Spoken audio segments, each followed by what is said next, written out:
दोस्तों, आज भी इस दुनिया में ऐसी कई जगह हैं जिनके बारे में बहुत ही कम लोग जानते हैं और जो जगह आज भी कई रहस्यों और मिस्ट्री से भरी हुई हैं। और ऐसी ही 10 रहस्यमय जगहों के बारे में आज हम आपको इस वीडियो में बताएंगे। तो आइए जानते हैं। Fairy circles, Namibia. रेगिस्तान का नाम सुनते ही आपके दिमाग में रेत यानी कि सैंड की इमेज आ जाती होगी, लेकिन दोस्तों फेयरी सर्कल्स सिर्फ नामीबिया के रेगिस्तान में पाए जाते हैं। दोस्तों, अफ्रीका के नामीबिया में एक बहुत बड़ा रेगिस्तान है जिसे नामीबिया डेजर्ट के नाम से जाना जाता है। नामीबिया रेगिस्तान दुनिया के बाकी रेगिस्तान से थोड़ा अलग है क्योंकि नामीबिया रेगिस्तान में अनगिनत सर्कल्स पाए जाते हैं जो कुछ इस तरह से दिखाई देते हैं। इन्हीं सर्कल्स को फेयरी सर्कल्स का नाम दिया गया है। ये फेयरी सर्कल्स 1100 माइल्स की जमीन पर फैले हुए हैं। इन सर्कल्स का डायमीटर 7 से 49 फीट तक का पाया गया है। इन सर्कल्स की सबसे हैरान करने वाली बात यह है कि इन सर्कल्स के सर्कमफेरेंस यानी चारों तरफ पर घास उगी हुई होती है। इन सर्कल्स के बनने पर बहुत से डाउट्स रहे हैं। कुछ लोगों का मानना है कि ये शायद टर्माइट्स की वजह से बन गए हैं या फिर नेचुरली ही घास सर्कुलर मोशन में उग गई है। वैसे अगर आप गौर से देखेंगे तो आपको रेगिस्तान का ये सरफेस चांद के सरफेस की तरह लग रहा है।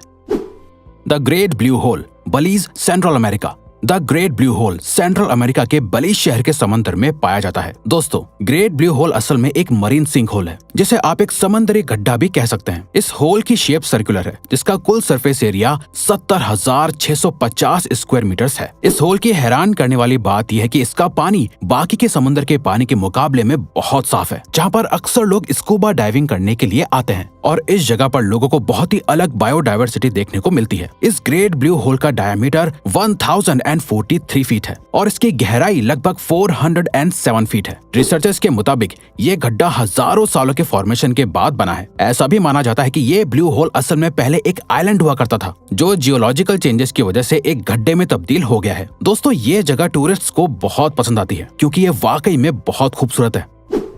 मोरिकी boulders, New Zealand.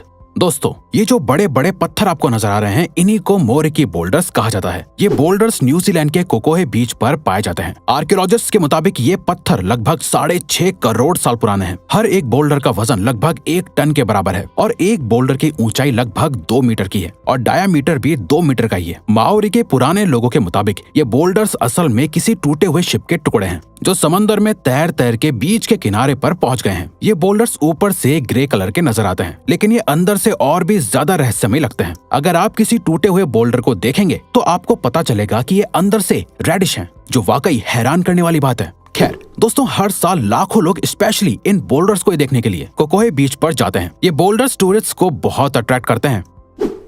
Plane of jars, Laos. दोस्तों, प्लेन ऑफ जार्स लाओस के शियांग खावेंग का एक मेगालिथिक आर्कियोलॉजिकल लैंडस्केप है। प्लेन ऑफ जार्स पर एक ही जगह पर हजारों पत्थरों के जार्स फैले हुए हैं। ये जार्स असल में आयरन एज के माने जाते हैं, जिस हिसाब से ये जार्स आज से लगभग 1500 से 2000 साल पुराने हैं। इन जार्स की हाइट 3 फीट से लेकर 10 फीट तक की है और वजन लगभग 10 टन का है। आपको जानकर हैरानी होगी कि इन जार्स को लोगों का अंतिम संस्कार करने के लिए इस्तेमाल किया जाता था ताकि उनकी बॉडी अच्छे से डिकम्पोज हो जाए। इन जार्स की शेप सर्कुलर और रेक्टेंगुलर है। इन जार्स के साथ साथ डिस्क जैसे स्टोन्स भी लाओस में पाए जाते हैं जो असल में इन जार्स को ढकने का काम करते हैं। इसके अलावा इन जार्स के बारे में एक और कहानी बहुत मशहूर है। लाओस के लोगों के मुताबिक एंशिएंट टाइम के राजा हर जंग को जीतने के बाद अपनी जीत का जश्न मनाने के लिए इन जार्स के अंदर वाइन को स्टोर करते थे। टूरिस्ट लाओस के इन प्लेन ऑफ जार्स को देखना बहुत पसंद करते हैं। दोस्तों, साइंटिस्ट इन प्लेन ऑफ जार्स को आयरन एज सिविलाइजेशन का बहुत बड़ा और इम्पोर्टेंट एविडेंस मानते हैं।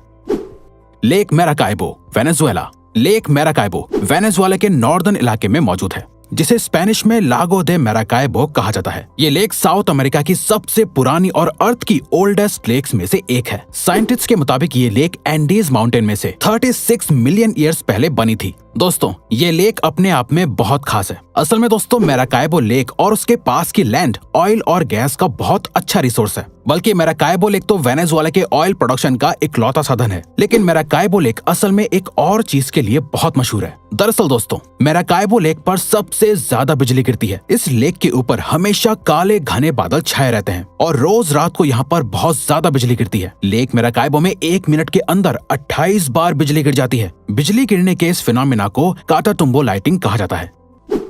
सलार दे यूनी, बोलिविया। सलार दे यूनी असल में बोलिविया का एक बड़ा नमक का मैदान है। ये चिली के बॉर्डर के पास लोकेटेड है। सलार दे यूनी लगभग 10,000 स्क्वायर किलोमीटर्स में फैला हुआ है जो इस दुनिया का सबसे बड़ा नमक का मैदान है। ये नमक का मैदान असल में बहुत पुरानी लेक्स के फॉर्मेशन से हुआ है, जो लगभग 40,000 साल पुरानी थी। लेकिन वक्त के साथ साथ ये लेक्स इवेपोरेट हो गई और सिर्फ नमक का मैदान रह गया। यूएस जियोलॉजिकल सर्वे के मुताबिक सलार दे यूनी में सॉल्ट के साथ साथ लिथियम भी बहुत ज्यादा मात्रा में पाया जाता है। सलार दे यूनी को दुनिया का सबसे बड़ा मिरर भी कहा जाता है, क्योंकि जब आप इसे देखेंगे तो इस मैदान में आपकी रिफ्लेक्शन एकदम साफ दिखाई देगी। इस मैदान में खड़े होने पर लगता है कि जैसे आप आसमान पर खड़े हैं। आपको बता दें कि सलार दे यूनी बोलिविया की सबसे मशहूर टूरिस्ट डेस्टिनेशन है।